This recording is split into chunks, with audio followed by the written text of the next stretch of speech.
All right, thank you so much, Diane. That was a great opener for us to get started here with our first discussion question, our group of discussion questions. So we're all now going to go into some breakout groups for our discussion number one. And in these breakout groups, um, once again, introduce yourselves, say hello, introduce your name, your pronouns, and where you're located.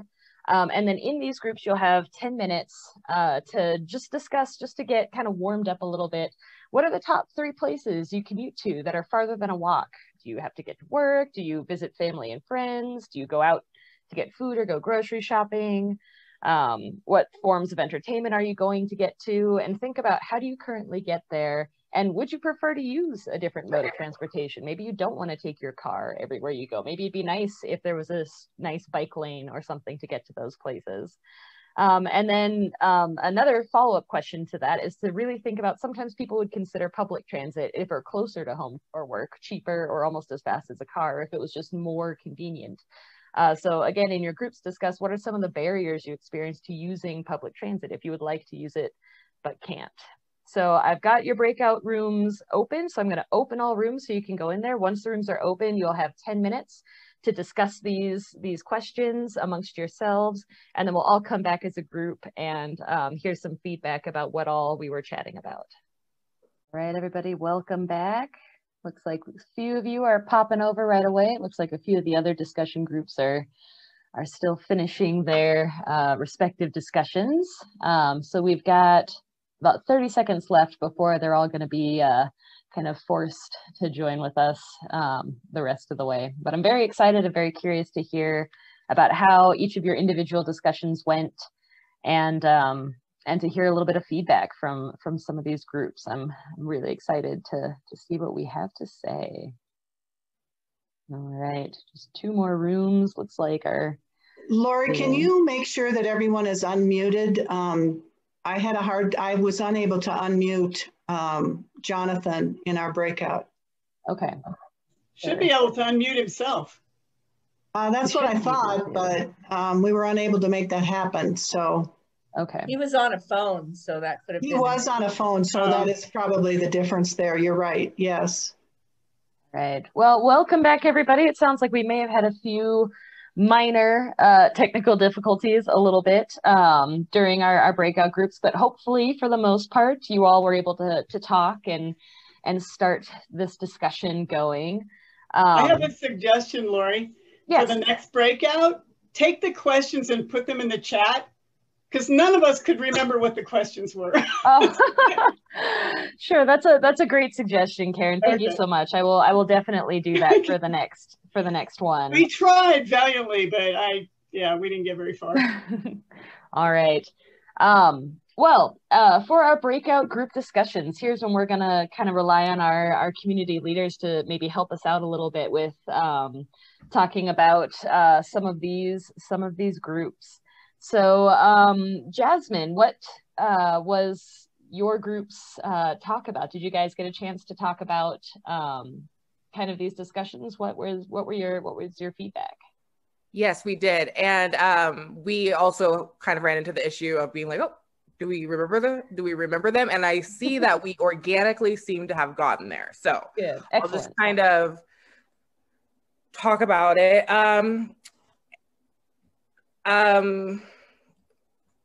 Basically, I think we felt that we were a good little mix of a group, and I think that we have people who either have good intentions to do other forms of transportation besides driving, but probably rely heavily on driving, minus Anthony, who I think that's like a way of life for him. And but for the rest of us, we have all these kind of just different concerns, certain things. I think one theme is not feeling safe on the roads, even just like with winter and all of that going on. Also, I think there was a degree of like walking would be just, there's a lot of dangerous places. Highway 97 was brought up over by Trader Joe's. We had a couple other ones. just different, where the Archie Briggs, and wherever there's like, just you don't feel safe or you perceive that you're not safe either biking or walking, you kind of, you go back, you revert back to the driving. I think that everybody has to, like, work would be was the biggest one. We had daycare, though. I heard that one came up.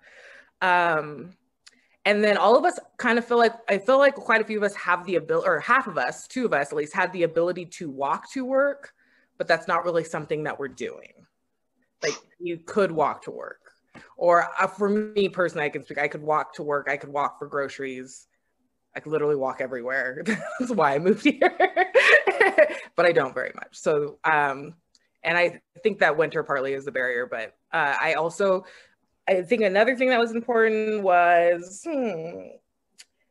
just feeling, beyond safety concerns, also feeling a little bit like there's a barrier for biking, like maybe bike safety classes, or knowing how to be a biker who's able to communicate with drivers on the road, and then vice versa. And then we also had, like, right when we were closing, just talking about, we need to create a system that is really intuitive, so there isn't that barrier of feeling uneducated about something. I know that's how I feel right now. I was just saying, I feel really like being in Portland downtown, even being here downtown, is kind of like a stressful feeling as a driver. I don't feel secure in just even being a driver with like bikers and walkers and all that kind of stuff. And that's likely because the roads are, really narrow. But great. Well, that's excellent feedback. Thank you so much, Jasmine. I'll open it up to anybody else from any of the other groups. Did anybody have any feedback that was similar, maybe, or different, or other people who, even if you didn't get to the discussion questions, anything interesting that was brought up just kind of in this opening sort of conversation, starting to think about public transit? Do we use it? Why might we not use it? The aspect of safety is a very, very good one that you bring up, Jasmine. It sounds like your group had a really great discussion, which is wonderful. Would anybody else like to comment? You're welcome to just kind of unmute and speak up if you do. There's a significant number of us Lori, here. this is Kay. Hi. Hi. I had to drop off there, so I didn't get into a discussion group, but certainly one of the things that would keep me from using like the new service from Sisters to Bend on Thursdays would be COVID. So while this lasts anyway, I don't know that you can do much about that, but certainly public transportation is a little riskier than taking your car. Mm-hmm. Yeah, excellent point, Kay. Yeah, for sure. Being crowded on a bus nowadays with the COVID-19 crisis certainly is something that's a little scary, and is something that should be cause for people to really think about how they're traveling. That's some great feedback. All right. Well, thank you everybody for that first discussion. I want to thank you all for participating and bearing with us during our issues. And for the next question, I for sure will put the questions in the chat so we can remember our questions. Sorry, did somebody else have something to say? Yes.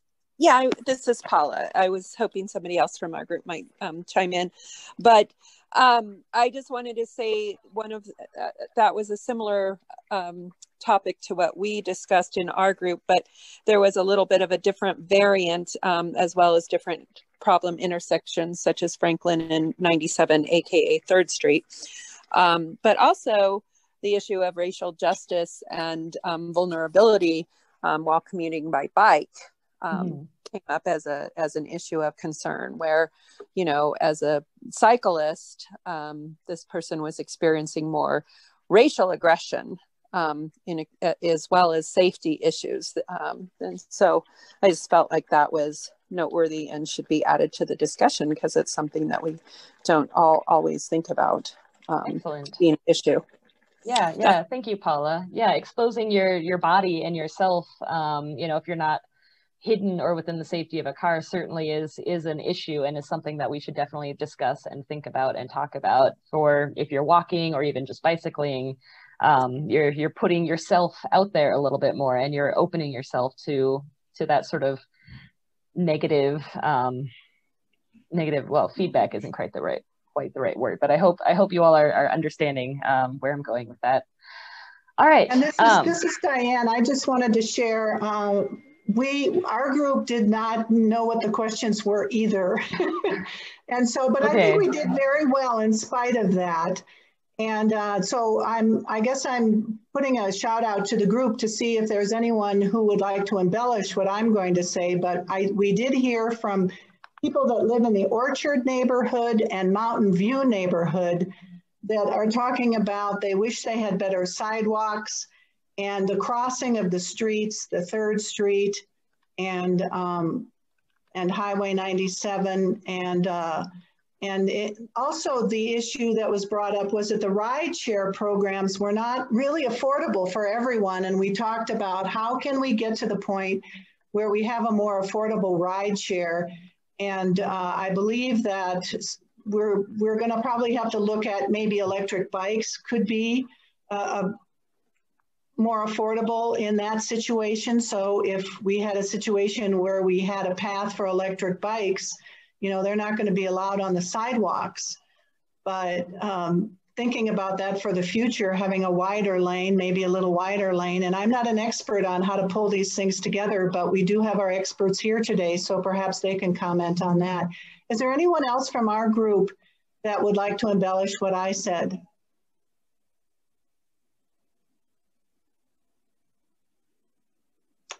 And I see we have a comment in the chat.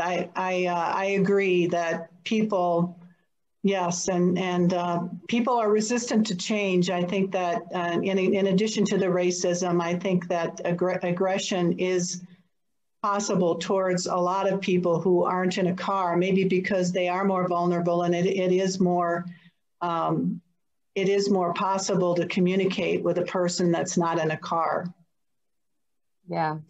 Thank you very much, Diane. And yeah, thank you to those who also made comments in the chat. And you are welcome if you are uncomfortable for whatever reason speaking up in the video version. I know sometimes I can get a little shy just popping up in front of a whole bunch of strangers on Zoom. You're welcome to make as many comments in the chat as you would like. And I thank those who have already done so, mentioning aggression, road rage from motorists, and that aggression extends to minorities, women, and in addition, all bicyclists. So these are things for sure that we definitely need to pay attention to. In particular, the safety hazards that make people concerned about taking their bike versus a car.